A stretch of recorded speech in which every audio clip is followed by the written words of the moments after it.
LA와 오렌지 카운티에서 코로나19 확진자 수가 고공행진을 이어가고 있습니다.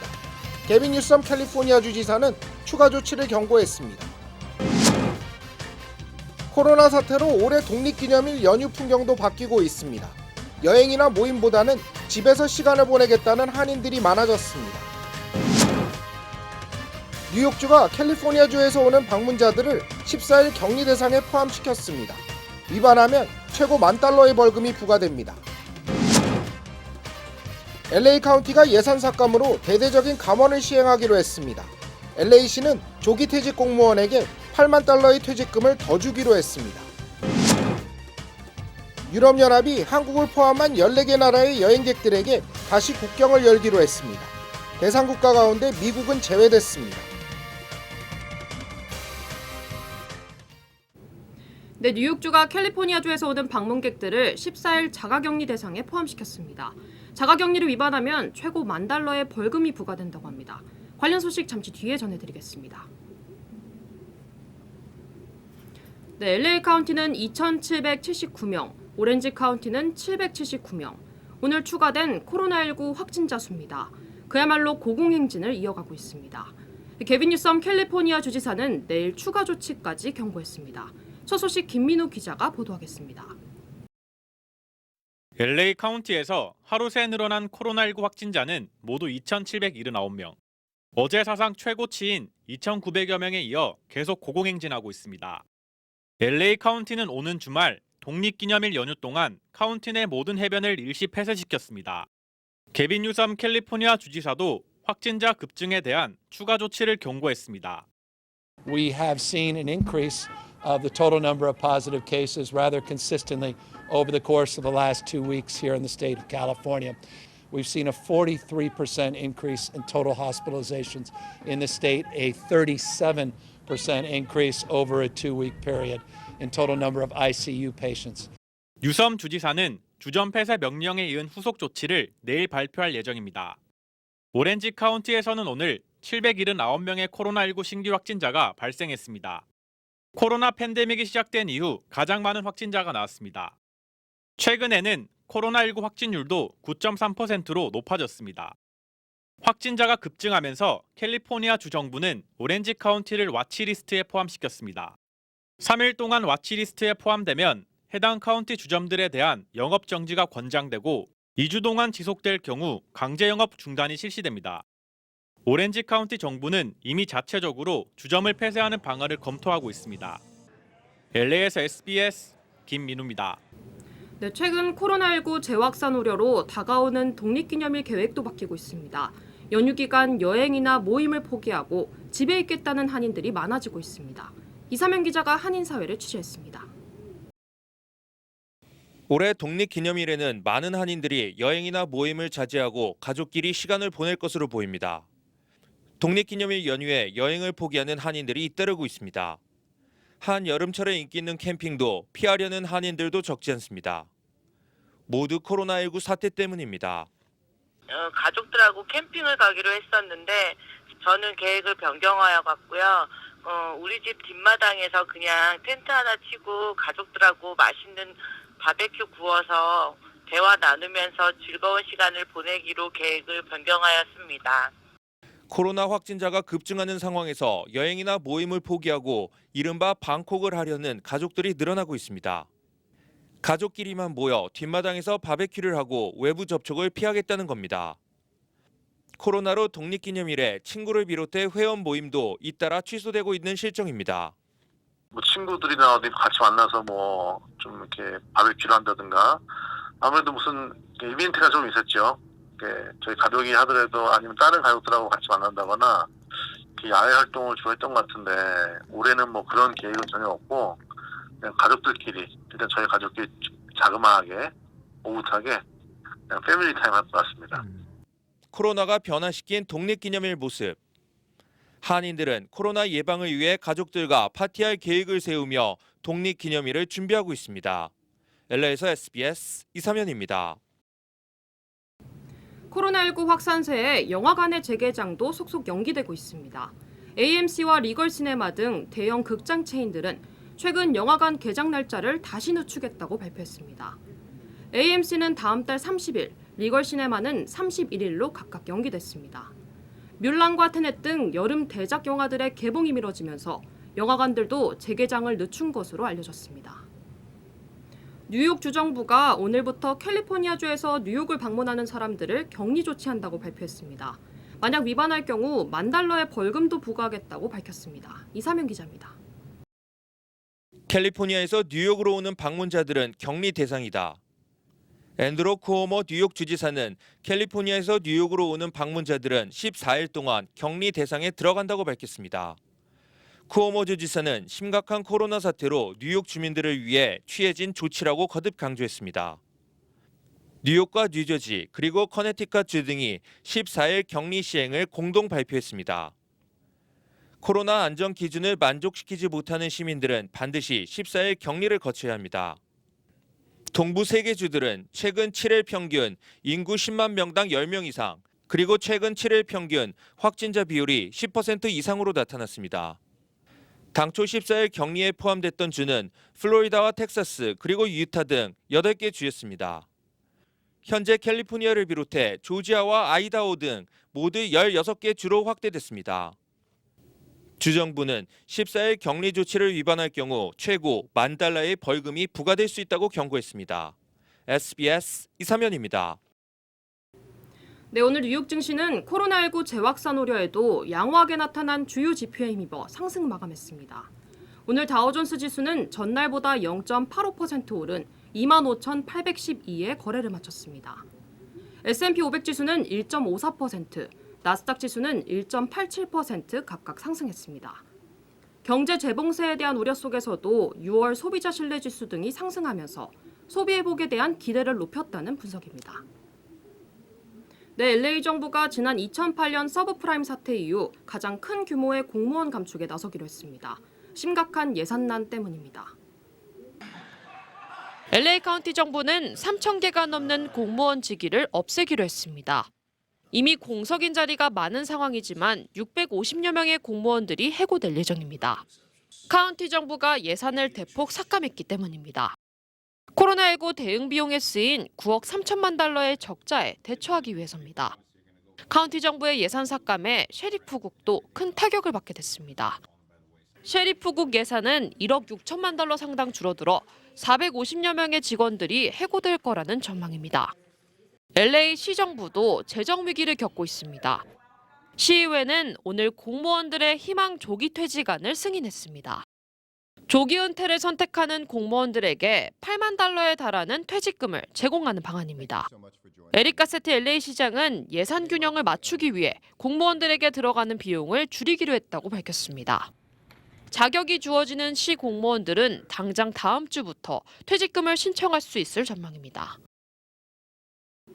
기아자동차가 차세대 중형 세단 올류 K5를 오늘 미주 시장에 공개했습니다. 이번에 공개된 2021년형 올류 K5는 완전히 새로워진 디자인과 새로 개발된 신형 엔진을 장착했습니다. 기아자동차는 첨단 편의 사양과 강력한 성능을 모두 갖춘 올류 K5를 올 여름부터 판매할 예정입니다. 최근 존 볼턴 전 백악관 안보보좌관이 미국은 원래 북미 양자회동을 원했다고 회고록에서 주장했습니다. 우리 정부 당국자는 미국이 북미 양자회담을 원한 건 맞지만 회담 성사를 위한 우리 측의 노력으로 남북미 회동이 이루어진 거라고 말했습니다. 정병남 기자입니다. 1년 전 오늘 판문점 남북미 정상의 3자 회동. 존 볼턴 전 백악관 국가안보 보좌관은 최근 발간한 회고록에서 미국과 북한의 반대에도 문재인 대통령이 여러 번 동행을 요청해 결국 관철했다고 주장했습니다. 우리 정부에서 당시 회동을 준비한 핵심 관계자는 북미 정상 둘이 만났으면 하니 한국 정부는 빠지면 좋겠다고 미국 측이 이야기한 건 맞다고 들었다고 전했습니다. 다만 중요한 대목은 미국이 한국 정부에 이런 요구를 하기 전 상황입니다. 이 관계자는 미국이 군사정전위원회 등을 통해 북측의 정상 간 만남을 제안했지만 하루 전까지도 답을 받지 못했던 상황이었다고 말했습니다. 회담 하루 전날인 지난해 6월 29일 청와대 만찬 도중 트럼프 미국 대통령이 문재인 대통령에게 토로했다는 겁니다. 그러자 문 대통령은 만찬 직후 윤건영 당시 청와대 국정상황실장을 판문점으로 급파했는데 북측과 접촉해 판문점 회동을 성사시키라는 게 문 대통령 지시였다고 이 관계자는 전했습니다. 윤 당시 실장과 행정관 한 명은 판문점에서 밤새 머물렀고 다음 날인 회동 당일 오전에서야 북측의 회신이 오면서 회동이 성사됐다는 겁니다. 결국 우리 정부의 막후 노력이 미국이 원했던 북미 양자 회담을 남북미 3자 회동으로 바꿔냈다는 평가도 가능합니다. SBS 전병남입니다. 경찰이 대북전단과 물자를 살포해온 박상학 자유북한운동연합 대표 형제를 피의자 신분으로 불러 조사했습니다. 박 대표 측은 15년 동안 문제없던 행위라고 주장했습니다. 김덕현 기자의 보도입니다. 박상학 자유북한운동연합 대표가 굳은 표정으로 서울경찰청 별관을 빠져나옵니다. 오늘 오전 피의자 신분으로 출석한 지 8시간 만입니다. 동생 박정호 큰샘 대표도 함께 소환됐습니다. 박 대표 형제는 통일부 장관 승인을 받지 않고 물자를 북으로 반출해 남북 교류협력법 위반 혐의 등을 받고 있습니다. 조사 중 모습을 드러낸 박 대표는 혐의를 부인하며 경찰 수사에 불쾌감을 나타냈습니다. 회원의 자유에 관한 건데 나는 이거 위법하지 않다. 위법했으면 15년 전에 해야지. 15년 동안 보냈는데 아무 말도 안 하다가. 경찰은 지난 26일 자유북한운동연합과 큰샘 사무실, 박 대표의 휴대전화와 차량을 압수수색한 결과를 토대로 대북전단과 물자살포 경위, 활동 자금 출처 등을 추궁한 걸로 전해졌습니다. 앞서 통일부는 박 대표 형제가 이끄는 두 단체에 대해 비영리법인 허가 취소 절차에 나섰는데 이들은 행정소송으로 맞대응하겠다고 밝힌 상태입니다. 경찰은 박 대표 형제에 대한 구속영장 신청 여부 등 처벌 수위를 곧 결정할 계획입니다. SBS 김덕현입니다. 네, 유럽연합이 한국을 포함한 14개 나라의 여행객들에게 다시 국경을 열기로 했습니다. 그런데 대상 국가 가운데 미국은 제외됐습니다. 아직 코로나 확산세가 여전하기 때문이라고 합니다. 김혜영 기자가 전해드립니다. 유럽연합 EU 회원국들이 오늘부터 유럽연합 입국이 가능한 14개국 명단에 합의했다고 로이터 통신이 보도했습니다. 통신에 따르면 EU 이사회는 이 같은 내용에 합의하고 단계적 제한을 푸는 권고안을 채택했습니다. EU 입국이 가능해진 나라는 한국을 포함해 알제리, 호주, 캐나다, 일본, 태국 등 14개 나라입니다. 중국의 경우 중국 정부가 EU 국민에 대한 중국 입국을 허용할 경우 EU 입국이 가능한 걸로 알려졌습니다. 이 권고안은 원칙적으로 오늘부터 적용 가능하지만 법적 구속력이 없어 최종 결정 권한은 개별국에 있습니다.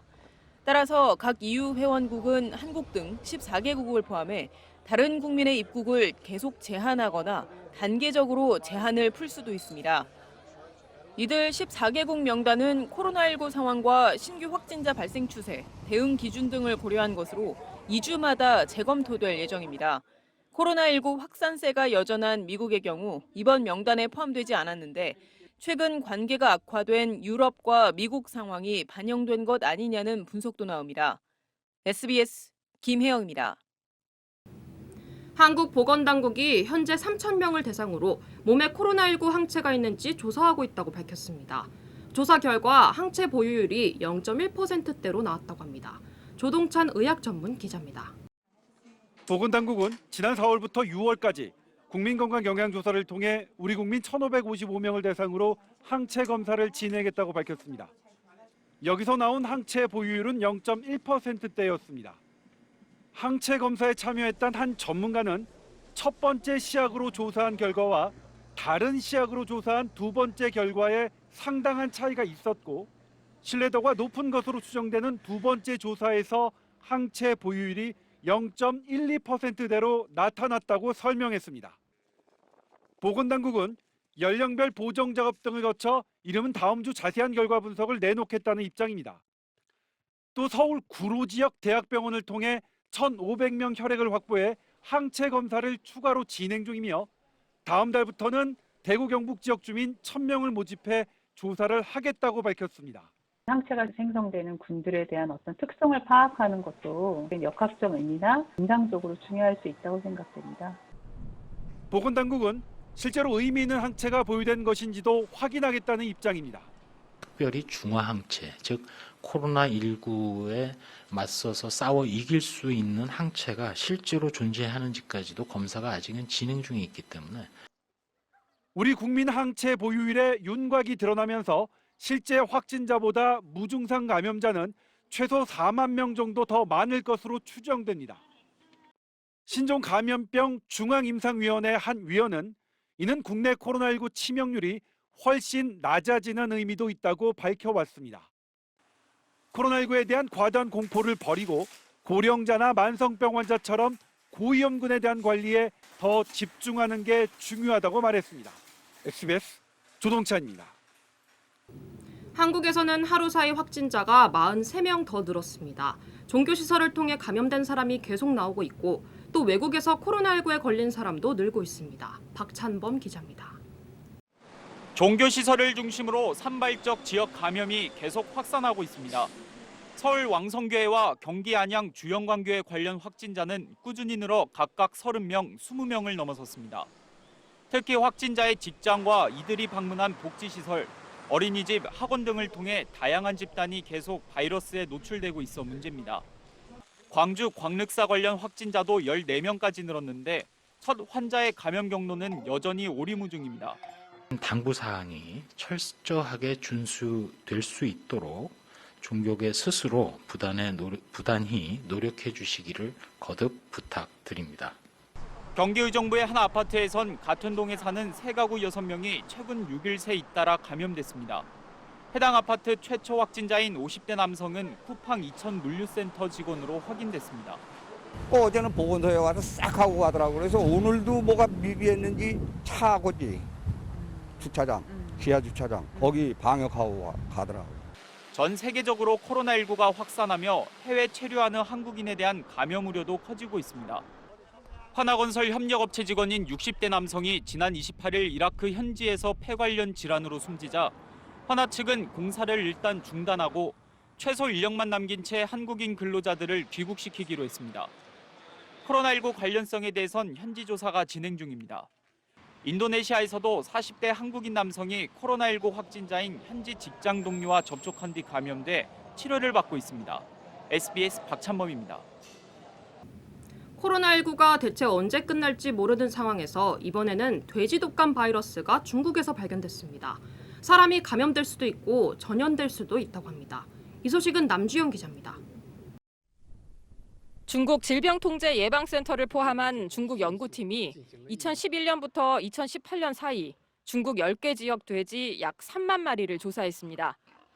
돼지 독감 바이러스 179개를 분리해냈는데 이 가운데 G4라는 바이러스가 2016년부터 뚜렷하게 많아졌습니다. 족제비를 대상으로 실험을 해보니 이 바이러스가 사람에게도 감염되고 침방울을 통한 전파는 물론 공기 전염 가능성도 확인됐습니다. 신종플루에 걸린 족제비에 비해 이 바이러스에 감염된 족제비가 훨씬 심한 폐렴을 앓는 등 증상도 더 심했습니다. 게다가 우리 몸에 있는 기존의 독감 항체는 이 바이러스에 전혀 효과가 없었습니다. 세계적 대유행을 일으킬 수 있는 요소를 두루 갖춘 겁니다. 사람에게 감염이 됐을 때는 전파력이 크고 새로운 바이러스이기 때문에 여기에 대한 면역력이 없기 때문에 크게 유행할 가능성이 있다라고. 양돈업 등 돼지 관련 일을 하는 종사자의 10.4%에서 이 바이러스의 항체가 발견됐다는 점은 사람이 감염되더라도 가볍게 앓고 지나갔을 것이라는 해석을 가능하게 합니다. 다만 바이러스가 변이돼 사람 간 전염이 가능해질 수 있어서 추적 관찰이 필요하다는 지적이 나옵니다. SBS 남주현입니다. 중국이 속전속결로 통과시킨 홍콩 국가보안법이 오늘부터 시행됩니다. 홍콩 독립을 외치거나 폭력 시위에 나서면 처벌되는데 최고 무기징역까지 받을 수 있습니다. 자세한 소식 잠시 뒤에 전해드리겠습니다.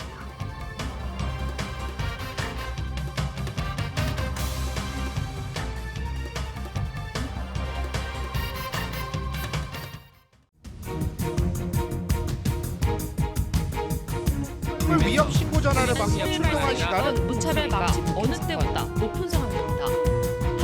힘없는 지지를 보냈습니다. 다양한 직업의 신입대 행렬이 한인타운 학생들은 직접 그린 팻말을 들고 손에 손을 이어잡고 배추와 상추 같은 채소는 어쩔 수 없이 음식 가격을 올린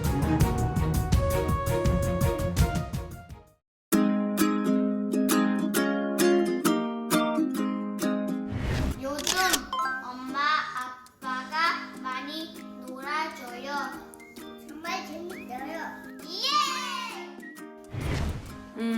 오랜만에 남편이랑 같이 집안 대청소도 할 수 있고 또 둘만의 대화도 자주 나눌 수 있고 평소에 시간 없어서 못했던 일들을 할 수 있어서 평소 일하느라 가정에 좀 무심했던 것 같아요. 근데 코로나 때문에 가족과 같이 있는 시간이 늘다 보니 잊고 있던 그런 가족의 소중함도 알게 되고 나쁘지만은 않네요. 엄마, 아빠 사랑해요. 재택근무하면서도 가족과 함께 자주 운동을 하다 보니까 몸도 마음도 건강해지는 것 같습니다. 가족 사랑, 사랑의 시작은 관심입니다. 이 캠페인은 가족의 건강을 생각하는 우메켄이 함께합니다. 네, 오늘부터 시행되는 홍콩 국가보안법. 법을 어겨 처벌되면 최고 무기징역까지 받을 수 있습니다. 홍콩 민주진영은 보안법 통과는 홍콩의 종말이라며 반대 시위에 나서자고 호소하고 있습니다. 베이징 송욱 특파원입니다. 중국 전인대 상무위원회에서 홍콩 국가보안법이 만장일치로 통과되자 박수가 터져나옵니다. 홍콩 보안법 결의안을 승인한 전인대 전체 회의 이후 한 달여 만에 초고속으로 입법이 완료된 겁니다. 어젯밤 홍콩 정부의 공포를 거친 법안은 홍콩 주권 반환 기념일인 오늘부터 본격 시행됩니다. No central government could turn a blind eye to such threats to sovereignty and national security, as well as risks of subversion of state power. 홍콩 보안법은 외국 세력과 결탁, 국가 분열 행위 등을 금지하고 안보를 총괄하는 국가안보처를 홍콩 내에 설치하도록 했습니다. 홍콩 독립구호를 외치거나 폭력 지휘, 국제사회의 홍콩 지지 호소도 처벌 대상이 될 수 있는 겁니다. 보안법 위반 시 최고형량은 무기징역형으로 정해졌습니다. 마카오 국가보안법의 최고형량이 30년인 것과 비교하면 훨씬 무거운 처벌입니다. 홍콩에서는 조시아 웡 등 체포될 가능성이 큰 민주화 운동가 명단까지 돌고 있습니다. 홍콩 민주진영은 보안법 통과는 홍콩의 종말이라며 경찰의 금지 방침에도 오늘 보안법 반대 시위에 나서자고 호소했습니다. 하지만 세계의 민주단체가 해체 선언을 하는 등 흔들리는 모습도 나타나고 있습니다. 홍콩 경찰은 어제부터 시내에 4,000명을 배치해 시위에 대비하고 있습니다. 홍콩 주둔 인민해방군도 어제 6회 공군 합동훈련을 하며 반정부 세력을 압박했습니다. 베이징에서 SBS 송욱입니다. 홍콩 국가보안법 시행에 대해 앞으로 미국은 하나의 체제로 취급하겠다고 밝혔습니다. 홍콩을 중국처럼 대하겠다며 강력한 대응 조치를 경고했습니다. 이어서 워싱턴에서 김수영 특파원이 전해드립니다. 백악관 국가안보회의 NSC는 대변인 명의로 성명을 내고 베이징이 홍콩을 한 국가 한 체제로 취급하고 있기 때문에 미국도 그렇게 할 것이라고 밝혔습니다. 그러면서 미국은 베이징이 즉각 항로를 돌릴 것을 촉구한다며 홍콩 보안법 철회를 요구했습니다. 또 이번 법안 시행은 중국과 영국의 공동선언에 따른 약속을 위반한 것이라며 미국은 홍콩의 자유와 자치를 질식시킨 사람들에 대해 계속 강력한 조치를 취할 것이라고 경고했습니다. 미 연방통신위원회 FCC도 중국 통신업체 화웨이와 ZTE를 미국의 국가 안보에 대한 위협으로 공식 지정하는 명령을 내렸습니다. 앞으로 미국 기업들이 이들 회사로부터 장비를 사들일 때 정부 보조금을 사용하는 것은 금지됩니다. 아지파이 FCC 의장은 이 두 업체는 중국 공산당과 밀접한 관계를 맺고 있다며 중국 공산당이 네트워크 취약점을 악용하고 중요 통신 인프라를 훼손하는 것을 허용하지 않겠다고 밝혔습니다. 코로나 책임론을 두고 긴장이 높아진 상황에서 홍콩 보안법 문제까지 본격화되면서 미중 갈등은 최악으로 치닫고 있습니다. 워싱턴에서 SBS 김수영입니다.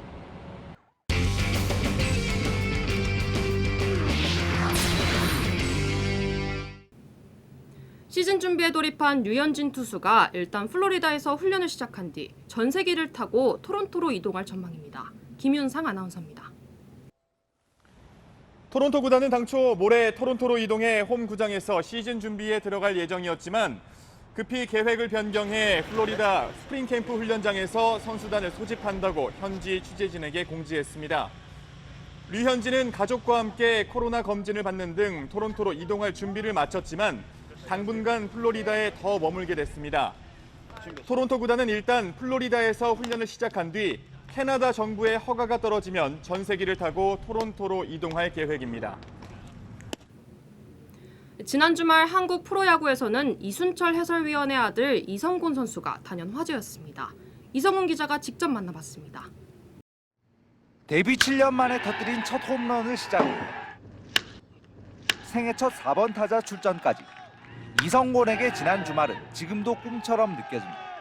이게 어제 꿈이었는지 동료들이 막 볼도 꼬집어주고 한 대씩 쳐주고 그랬거든요. 미친 것 같아요. 2014년 두산에 입단한 이성곤은 2군 무대를 주름잡는 강타자였지만 좀처럼 1군 기회를 잡지 못했습니다. 2018년 삼성으로 옮긴 뒤에도 마찬가지였습니다.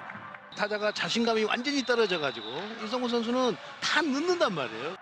해설가 아버지의 쓴소리는 야속하게 느껴졌습니다. 단일 프로의 아버지의 감성 없이 100%의 해설자로 이렇게 선수의 약점을 만천하에 공개해버리죠. 그때 정말 너무 서운했던 것 같아요. 2군에서 6년을 보낸 이성곤은 올 시즌 은퇴를 각오하고 마지막 도전에 나섰습니다. 여기까지가 내가 할 수 있는 능력을 모두 발휘한 것 같다. 이제 더 이상은 안 될 것 같다. 마음을 비우자 거짓말처럼 기회가 찾아왔습니다. 내 인생에 약간 보너스라고 생각을 하자. 더 재밌게 즐기면서 하되 더 배로 노력하자라고 생각하고 준비를 했거든요.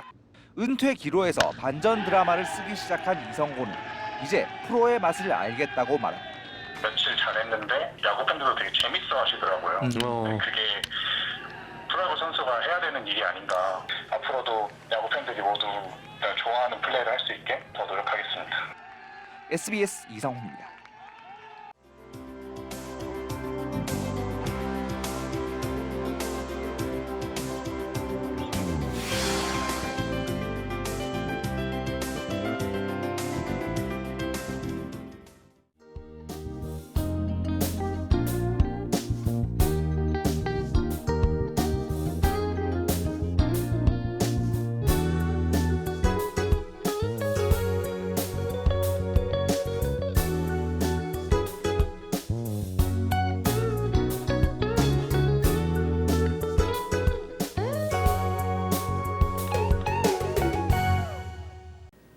요즘 코로나19 확진자 증가로 여기저기서 우려가 높아지고 있습니다. 더구나 독립기념일 연휴가 다가오면서 더욱 걱정되는 것이 사실입니다. 내일 개빈 뉴섬 캘리포니아 주지사가 중요한 발표를 하겠다고 예고했습니다. 스스로 안전수칙을 지키지 않으면 결국 강제 조치를 피할 수 없을 겁니다. 이윈 뉴스 마치겠습니다. 고맙습니다.